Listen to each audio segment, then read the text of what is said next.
Weather and life both change quickly. Do you have a farm estate plan? You need to learn the best option to help your family avoid or minimize federal estate taxes and other costs. I'm Brad Swenson, President of Swenson Investments and Commodities.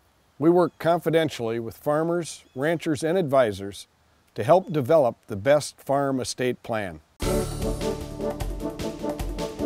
During our Farm Basics time today, we're going to answer the question, what are pulse crops? But before we do, since this is our Farm Basics time, we wanted to talk about a common thing that happens on the farm that's not necessarily so good. So our guys were going along strip tilling, and all of a sudden, some of the residue bunched up, and you can see right behind us this great big mound here. That's going to get leveled off, otherwise that won't make a very good seed bed, Darren. The planter will come along and have to go up over the top. It'll be just a little bit uneven, and no matter what crop you're planting, that's not a good thing. We don't get good seeding depth, but let's talk specifically about pulse crops and what exactly they are. Well, the thing with the pulse crops is they are legume plants. So, for example, a legume plant would be a soybean or alfalfa or dry beans like kidney beans, for example. Well, with pulse crops, they don't count the crops that are raised for oils like peanuts or soybeans, and they also don't consider the crops that are grown mainly just for seed and for sowing for grazing like alfalfa and crops like that. So you're down to the crops that would be lentils, for example, dry beans, that kind of thing. Well, I like it. It is kind of interesting when you have a family of crops like pulse crops that you have to qualify, well, they aren't this and they aren't that,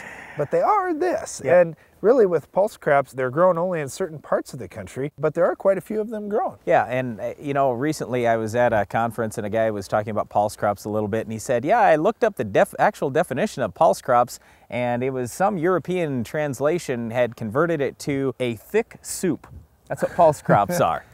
And I looked it up. The Greek is porridge. Well, so, I do like lentil soup. that is quite good. With the pulse crops, here's the challenge for growing them. They aren't the big millions and millions of acres of crops like corn or soybeans or wheat in our country, so they don't get quite as much focus. You don't see the big companies saying, oh, we're going to have biotech pulse crops, because there isn't this huge paycheck at the end for these companies to invest millions of dollars in research. Yeah, and that's on the seed side. If you look at the chemistry side, so if you want to control weeds in some of these pulse crops, there are very few herbicides that are actually labeled, even though many would work, simply because the big companies don't want to spend millions of dollars to get a product labeled on a crop that might only be grown on 50,000 acres in the U.S. So what you end up with is a smaller number of growers that are very highly specialized towards raising those crops. And once they do, they find a great niche. In many cases, those farmers themselves are actually marketing the crops to food companies, or they form organizations with other farmers that do the marketing for them or set up those markets down the road. Well, the nice thing about pulse crops, like many of the other legume crops, is they are very, very nutritious. They're high in protein, and there are studies that have shown things like reduced incidences of heart disease and things like that. So they are a good source of protein and well used around the world. It's just that here in the United States, our diet is already, well, let's say we've got a lot of choices. We can eat meat and things like that. So we don't really think of pulse crops so much, but in some of these foreign countries where maybe meat is in short supply or it's difficult to afford, then pulse crops are a very important portion of their diet. Some examples of pulse crops are dry beans like kidney or lima beans, dry broad beans like horse beans or field beans,